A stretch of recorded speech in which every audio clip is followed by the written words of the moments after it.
Big boss വീട്ടിൽ കരഞ്ഞ് ആദില. ഹനീഷ് തന്റെയും നൂറയുടെ ട്രോമകൾ മനസ്സിലാക്കാതെ വിഷമിപ്പിക്കുന്ന തരത്തിൽ സംസാരിച്ചു എന്നാണ് ആദില പറഞ്ഞത്. മാതാപിതാക്കളിൽ നിന്ന് ആദിലയും നൂറയും അകന്നു നിൽക്കുന്നതിനെതിരെ അനീഷ് സംസാരിച്ചിരുന്നു. ഇതേക്കുറിച്ച് ലാലേട്ടനോട് സംസാരിക്കവെയാണ് ആദില കരഞ്ഞത്. ആരും മനഃപൂർവ്വം പാരന്റ്സിനെ കുറ്റം പറയില്ല. ഞങ്ങളെ കിഡ്നാപ്പ് ചെയ്തിട്ടുണ്ട്, അതിൽ വന്ന് ഇതൊക്കെ നിങ്ങളുടെ തോന്നലാണ് എന്നൊക്കെ പറയുമ്പോൾ ഇങ്ങനെ പറഞ്ഞ ആദില പക്ഷെ തന്റെ വാക്കുകൾ മുഴമിക്ക് മുമ്പേ തന്നെ കരഞ്ഞു. ഞങ്ങൾക്ക് ഞങ്ങളുടെ പാരന്റ്സിന് ഇഷ്ടമാണ്. എല്ലാ പാരന്റ്സും ഇങ്ങനെയല്ല.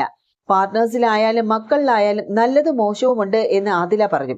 ബിഗ് ബോസിൽ ആദ്യമായിട്ടാണ് ആദില ഇത്രയും വൈകാരികമായിട്ട് സംസാരിക്കുന്നത്.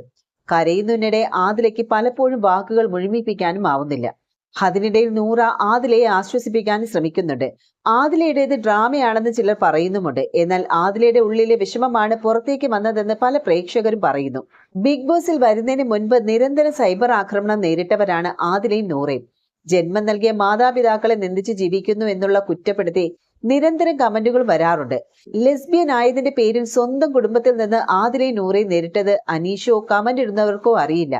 മാനസികമായും ശാരീരികമായിട്ടുള്ള ഉപദ്രവം തങ്ങൾക്കുണ്ടായിട്ടുണ്ടെന്ന് ഇരുവരും അഭിമുഖങ്ങളിൽ തുറന്നു പറഞ്ഞിരുന്നു.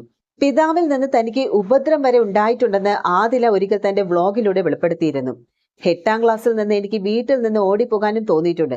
അച്ഛൻ ദേഷ്യക്കാരനായിരുന്നു. മുടിക്ക് കുത്തിപ്പിടിച്ച് കറുക്കിയെടുക്കും. മുടിക്ക് പിടിച്ച് ഷെൽഫിലേക്ക് ഇടിക്കാനും നോക്കി. ഉറങ്ങിപ്പോയതിനാണ് പുള്ളി അങ്ങനെ ചെയ്തത്. അത്ര അബ്യൂസീവായ ആളായിരുന്നു.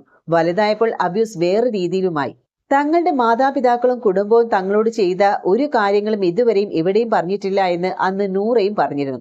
നേരിട്ട അനുഭവങ്ങൾ കാരണം വലിയ ട്രോമ തങ്ങൾക്കുണ്ടായിരുന്നുവെന്നും അതിൽ നിന്നും ഹീല് ചെയ്യുകയാണെന്നാണ് ഇരുവരും അന്ന് വ്ലോഗിൽ പറഞ്ഞത്.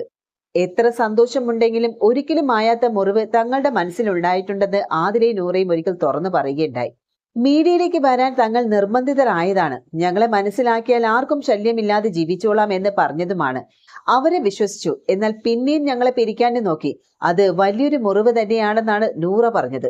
എന്നെ തട്ടിക്കൊണ്ടു പോയ സമയത്ത് വീണ്ടും ഒരുമിക്കാനാകുമോ എന്ന് തോന്നിയിരുന്നില്ല. ഞാൻ എവിടെയോ ആണ്. എന്നെ ആർക്കും അറിയില്ല. ആദില എവിടെയാണെന്നും അറിയില്ല. ആദിലയെ കുറിച്ച് വളരെ മോശമായി എന്നോട് അവർ പറഞ്ഞു. സ്വകാര്യ ചിത്രങ്ങൾ വരെ പുറത്തു വിട്ടെന്ന് പറഞ്ഞു. ഞങ്ങളെ പിരിക്കാൻ വേണ്ടിയായിരുന്നു അത്. എന്നാൽ അവളെ എനിക്കറിയാമെന്ന് അന്ന് നൂറ പറഞ്ഞു. ഇരുവരും പ്രണയത്തിലാണെന്ന് അറിഞ്ഞപ്പോൾ തന്നെ നൂറയെ വീട്ടുകാർ ബലം പ്രയോഗിച്ചാണ് ആദിലയുടെ വീട്ടിൽ നിന്ന് കൊണ്ടുപോയിരുന്നത്. കുറെ നാൾ വീട്ടുതടങ്കലിൽ കഴിയുകയുമായിരുന്നു നൂറ. അങ്ങനെയാണ് ആദില ഹൈക്കോടതിയിലെ ഹെബിയസ് കോർപ്പസ് ഹർജി നൽകുന്നത്. പിന്നീടാണ് ആദില നൂറ വിഷയം പൊതുജനം അറിയുന്നത്. കോടതി ഇരുവർക്കും അനുകൂലമായിട്ടുള്ള ഒരു തീരുമാനവും എടുത്തു.